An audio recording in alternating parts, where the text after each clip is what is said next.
नमस्कार, मी गौरी सूर्यवंशी. एस मराठीमध्ये आपलं स्वागत. वळूया आजच्या बातमीकडे. महाराष्ट्राचे माजी मुख्यमंत्री तथा शिवसेनेचे पक्षप्रमुख उद्धव बाळासाहेब ठाकरे यांनी जनतेला संबोधित केलंय. बघूयात काय म्हणाले उद्धव बाळासाहेब ठाकरे. माझ्या महाराष्ट्रातील बांधवांनो, भगिनींनो आणि मातांनो, आज मी आपल्याकडे न्याय मागायला आलेलो आहे. आणि हा न्याय व्यक्तिगत माझ्यासाठी नाही, तर आपल्यासाठी मागायला आलेलो आहे, लोकशाहीसाठी मागायला आलेलो आहे. गेल्या 2.5 वर्षापूर्वी आपल्या आशीर्वादाने जे आपलं सरकार चाललेलं होतं, ते सरकार कोणत्या पद्धतीने पाडण्यात आलं आणि कोणत्या पद्धतीने नवीन सरकार आपल्या माथ्यावरती आपल्या इच्छेच्या विरुद्ध बसवण्यात आलं, हे आपण सगळेजण भोगतो आहोत. 2.5 वर्ष झाली न्याय मागतो आहोत, अजूनही न्याय मिळत नाही आहे. आणि आपण जे असं म्हणतो की न्यायाला विलंब लागणे म्हणजे न्याय नाकारणे, हा एक प्रकारे न्याय नाकारला जातो आहे. शेवटी न्यायालयाकडनं न्याय मिळत नसेल तर जसं लोकमान्य टिळक म्हणाले होते, त्या सर्वोच्च न्यायालयात म्हणजे आपल्या दरबारात मी न्याय मागण्यासाठी आलेलो आहे. काय केलं नाही या लोकांनी? माझा पक्ष म्हणजे आपला पक्ष तर चोरलाच. म्हणजे किती बेगुमानपणाने हे वागतायत.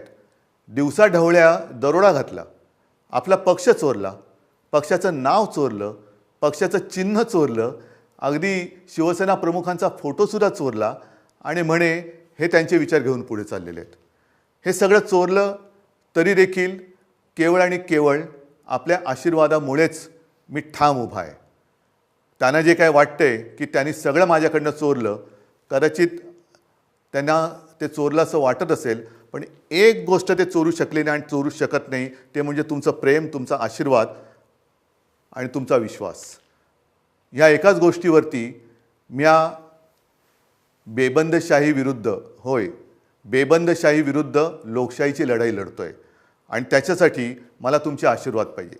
ही लढाई मला काही हवं आहे म्हणून नाही, तर माझ्या देशातली लोकशाही टिकवण्यासाठी मला तुमची सोबत पाहिजे. ह्या लढाईमध्ये केवळ माझ्या अस्तित्वाचा प्रश्न नाही आहे, तर महाराष्ट्राच्या अस्तित्वाचा प्रश्न आहे. महाराष्ट्राला लुटायचं काम सुरू आहे, महाराष्ट्राला गुलाम बनवण्याचं काम सुरू आहे आणि आपण ते डोळ्यादेखत होऊ द्यायचं? मला तरी नाही पटत हे. आणि म्हणून उतरा, सगळ्यांनी सहकुटुंब उतरा. आपल्या कुटुंबात जेवढे मतदार आहेत त्या सर्वांनी उतरा आणि जिथे जिथे आपले उमेदवार उभे आहेत त्यांना भरघोस मतं द्या. मग निशाणी कोणती? बरोबर आहे, मशाल. बाळासाहेबांची मशाल, शिवसेना प्रमुखांची मशाल, हिंदू हृदय सम्राटांची मशाल.